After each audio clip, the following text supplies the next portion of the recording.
Hello guys, and welcome to another quick tutorial from Vintage Radar. Today I'm going to show you how to adjust a mesh Milanese watch band. As you can see, we have the metallic stainless steel Milanese strap, and as you can see, we have this adjustment system.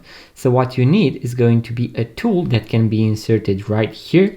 It can be a flat screwdriver. You can even use the spring bar removal tool in case you have the basic watchmaker toolkit. I'm going to leave a link in the description box below.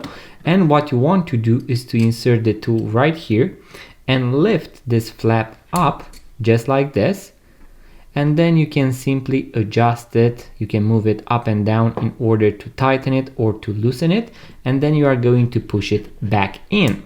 In case you do not have the power to push it back in, you can use the tool once again the other way around, just like this, in order to push it all the way. So make sure that the flap went all the way in and that when you try to move it, it doesn't move anymore. And voila, that is how you adjust your mesh Milanese watch band. In case you enjoyed this video, give it a thumbs up, subscribe to this YouTube channel, it really means a lot. Leave a comment, let me know what you would like to see next on this YouTube channel.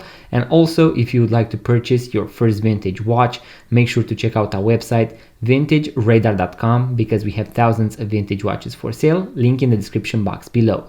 Thank you guys for watching. I'm going to see you on the next one.